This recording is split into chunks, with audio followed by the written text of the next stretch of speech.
Welcome to the Emotional Balance Sheet Podcast, your guide to help you manage life, money, and multiples. Each episode, host Paul Fenner, TAMMA Capital's president and founder, and the proud parent of 4 amazing children, including 1 set of triplets, will provide insights on successfully sustaining an active lifestyle, career, and family through comprehensive wealth management strategies, financial education, and lifestyle planning, specific to parents raising twins, triplets, and more.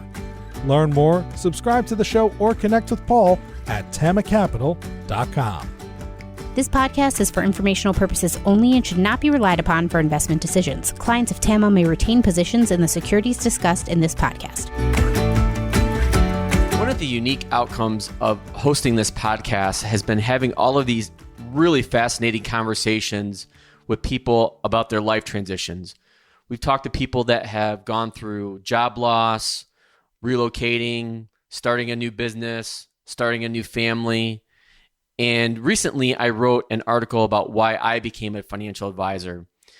And a lot of people responded back with thoughts on having me talk about my background and my life transitions that I've gone through, some of which I've talked about in various episodes over the past year since we started the podcast. And so today the podcast is going to be a little unique in that it's just going to be me talking about my background, so you can get to know me a little bit better, why I started TAMMA, some of the major life transitions that I've gone through, and talking about this family office concept that I talk a lot about and that people have really engaged with. So with that said, I'll just roll into my background. So I grew up in a small town in Michigan, Adrian to be exact. Grew up middle class. My family, both my parents worked in manufacturing, and it was a really unique upbringing in the fact that I grew up in a rural community, but then we had family friends that lived on a dairy farm in Wisconsin. So my summer vacation week was spent on a dairy farm in Wisconsin milking cows. So, but I finished when I graduated from high school. I started at Kettering, which is now Kettering University, which is an engineering school in Flint, and went there my first year and just about hated it. I liked engineering, but the school wasn't for me. So I transferred to Adrian College, where I did end up finishing my undergrad degree in facilities management. And so when I started my corporate career back in 1998, I started in accounting actually, and then moved into engineering. That's been one of the really unique things about my career is the diversity that it has spanned. So over the course of my roughly 20 plus year corporate career, I held roles in engineering, operations, accounting, and finance. And my last corporate role officially, I was CFO of a small private equity company. And I never really thought about building a business early on in my career. It took a lot of years to figure out really what I wanted to do, what I liked, like many people.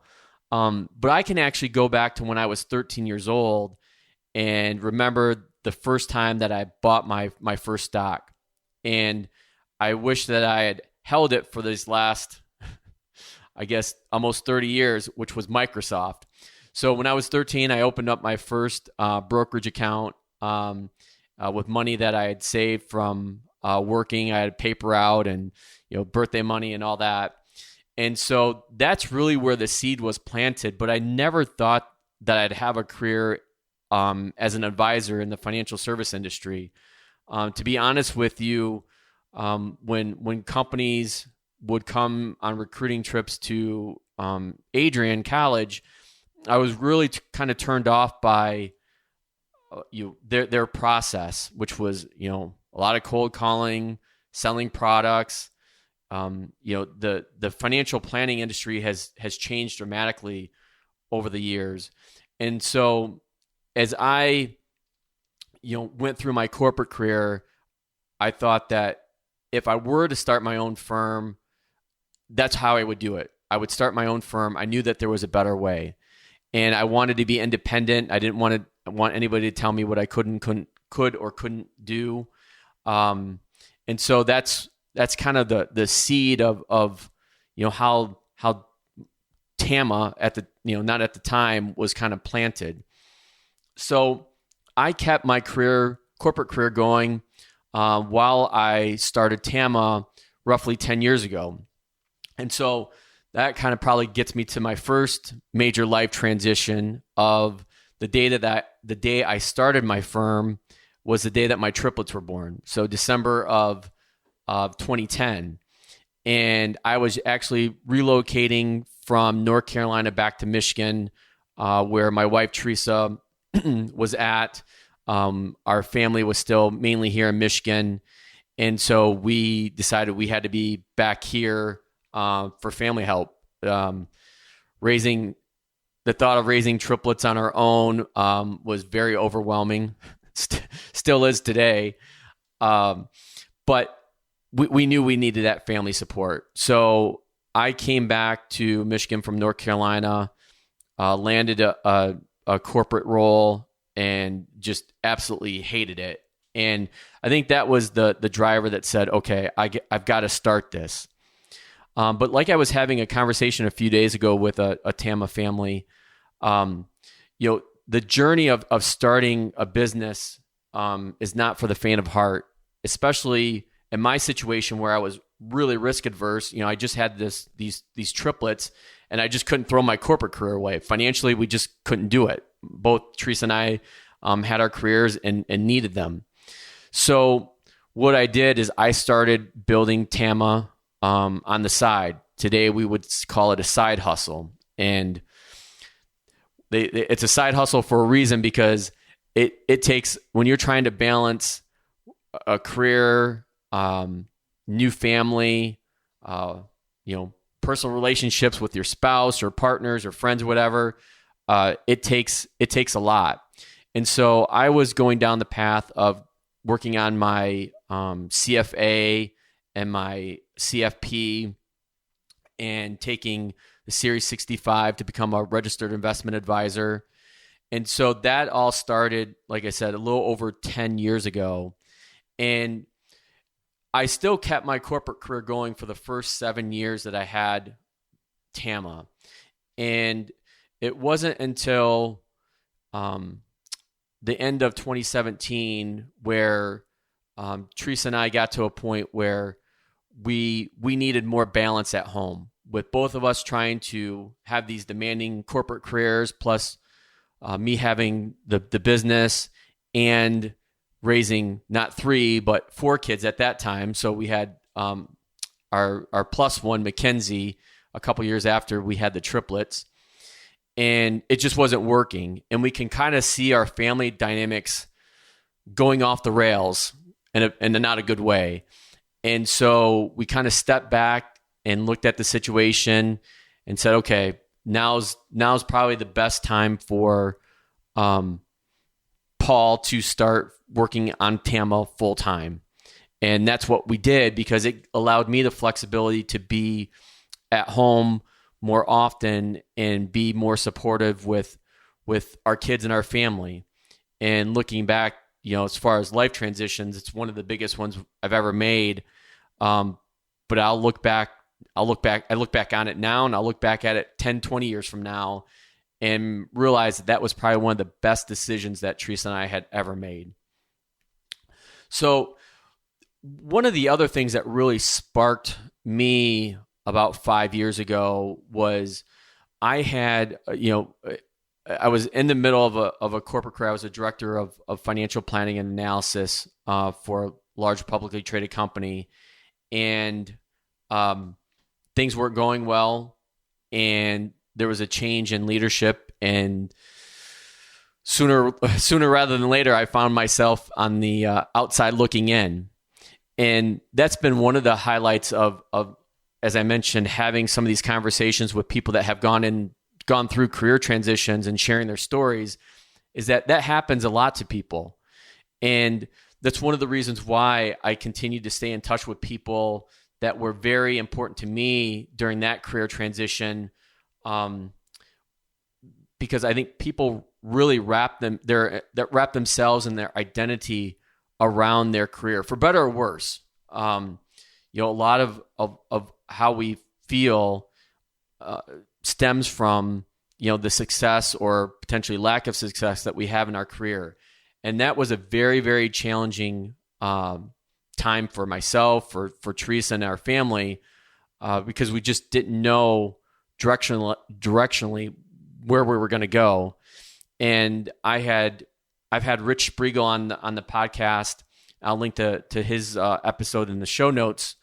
But he was very inspirational as far as giving me that push that I needed.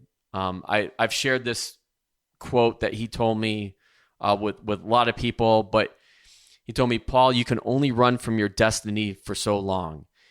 The first time I met Rich, he really realized right away the passion that I had for TAMMA, and that's what I really wanted to do. And so he really pushed me to pursue that, and I will always be grateful for him to do that.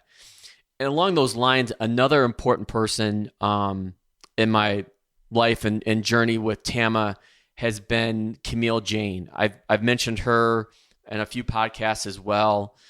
Camille was one of the really major influences on helping me get TAMMA started, and actually the name.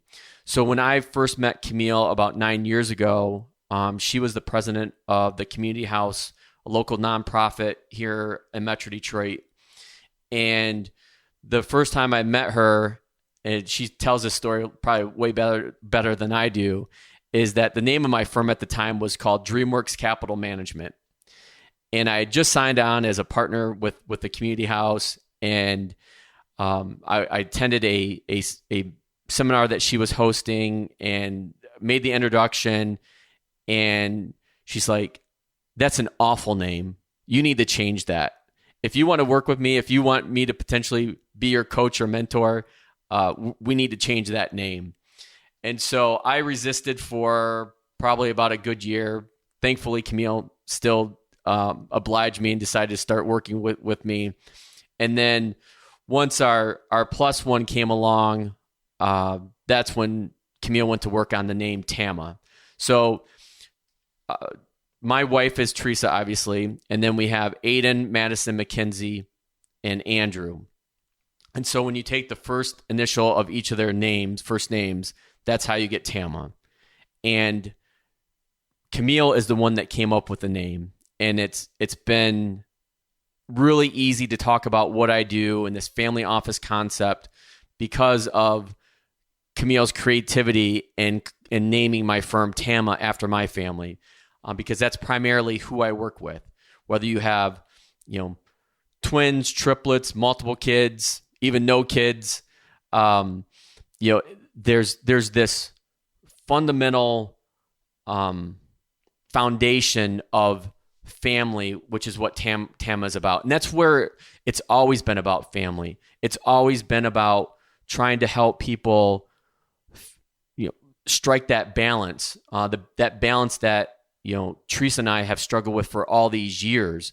And, sometimes you're in the flow and then other times you're not. But I always wanted to be that, not only a financial partner, but life partner for all of my families. And to literally have the people that I work with become an extension of my own family.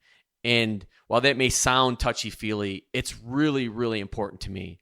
And the relationships that I've built with my families over the years have been incredible. And, they continue to grow and develop. And one of the really cool things that I've seen this year is that families I've worked with over the last 10 years, their kids have gone through college and starting their careers, and now they're coming on board as what I call legacy clients, legacy kids, and getting them started with their financial plans.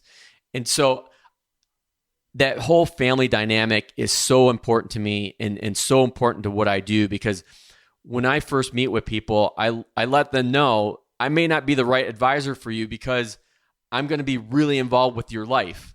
It's not just financial to me. Most of the value that I provide is in family, getting to know you, understanding where you want to go, what direction you want to go in, or helping you get there. And so a lot of people can get uncomfortable with that, especially if they've never worked with an advisor before. And it's something I lay out very clearly. Like, I want to be a part of your life. I want that relationship to be where if you think of something or something happens to your family or you think of something, I want to be the first person that you potentially call, and be that partner. So that's a little bit about TAMMA and some of the life transitions that I've gone through in my background. One of the things that people wanted me to dive into and explain a little bit more is the term that I use to describe TAMMA is a family office. So what do I mean by family office? If you think of an umbrella, underneath of it, I would call our family office, break that down into three major pieces, where there's wealth planning, portfolio management, and tax services all under one umbrella. So going back to my corporate career and having that diversity of jobs and roles and knowledge and learnings, when I decided that I was going to start my firm, I knew that's the type of a firm that I wanted. I wanted somebody to be comfortable coming to me and being a one-stop shop for all of their financial and lifestyle planning needs. So when you think of wealth planning, I break that down into retirement, education, estate, insurance, tax, and the last bucket I call lifestyle planning. So really what I focus on first and foremost is risk management. So looking at estate and insurance planning, and then retirement, if you have kids, education planning. For younger, adults, it's cash flow management. For older adults, it's still cash flow management. And then that last bucket, lifestyle. Well, what do you mean, Paul, by lifestyle planning? Well, it's basically anything that doesn't fit in those first 4 or 5 buckets.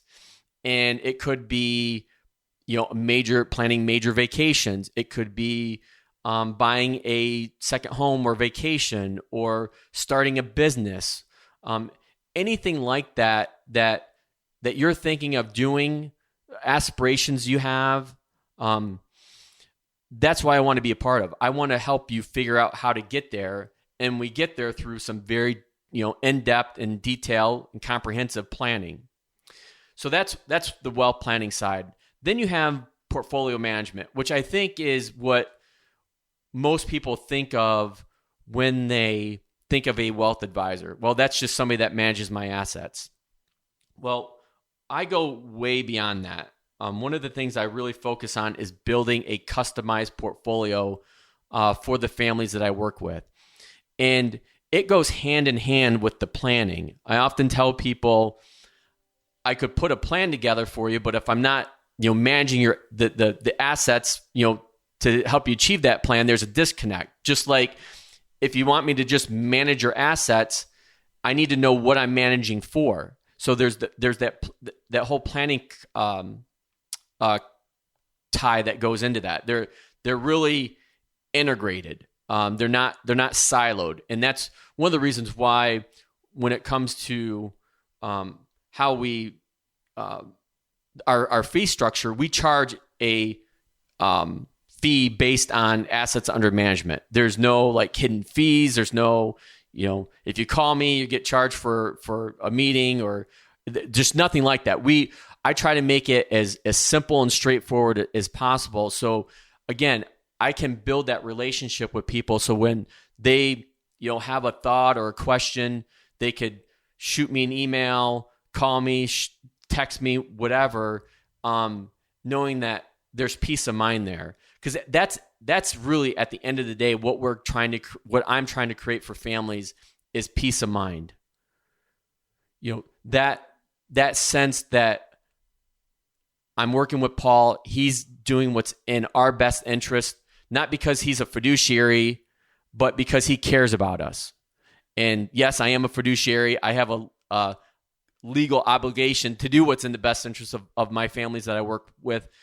But besides that, that's the type of person that I would want to work with, somebody that always has my best interest at heart.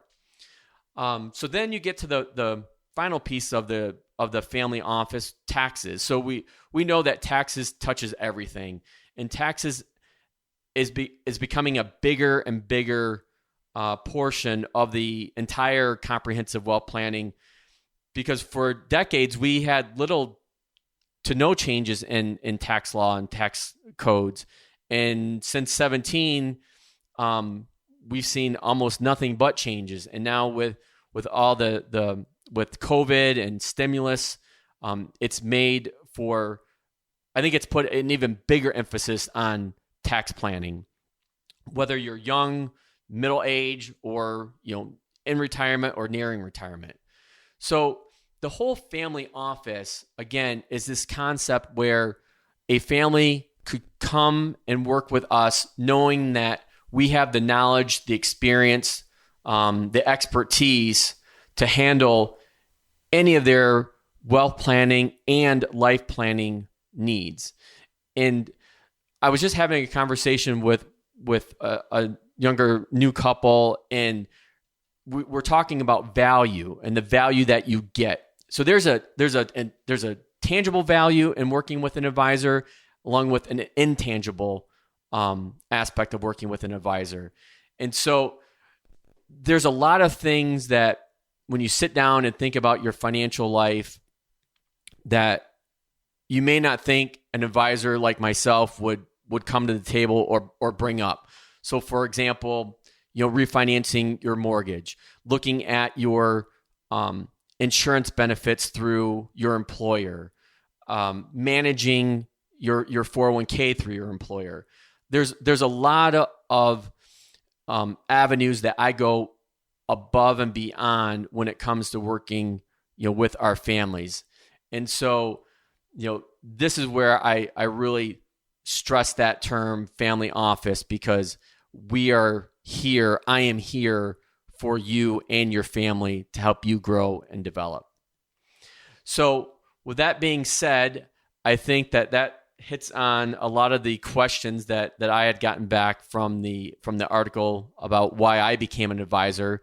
And I'll link to that in the show notes on this episode as well, along with a few other episodes that I think are really great and talk about, life transitions. So, feel free. The best way to reach us is our website at TAMMAcapital.com. So that's TAMMA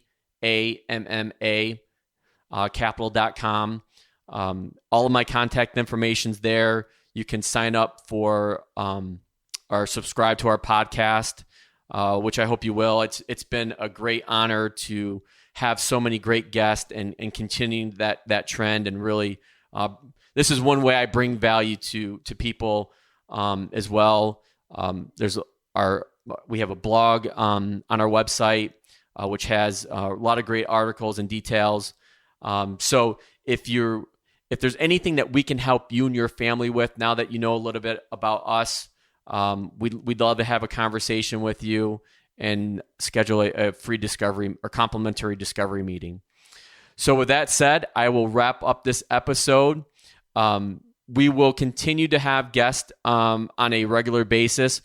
I'm also going to try a new feature too, where we'll take a specific wealth planning topic, say college planning, and break that over a couple different episodes, talking about the ways to plan for college, the ways to save, different loans that you should be looking at. So that's one of the, I think, new features that I'm going to implement into the podcast, along with having great guests going forward. So thank you all for listening and your support of the podcast. I greatly appreciate it. It's been a labor of love, and I look forward to continuing it. And thank you very much. Thank you for listening to this episode of the Emotional Balance Sheet Podcast. Please visit TAMMAcapital.com to subscribe to this podcast, or to connect with certified financial planner and registered investment advisor Paul Fenner of TAMMA Capital. And please join us again next time on the Emotional Balance Sheet Podcast.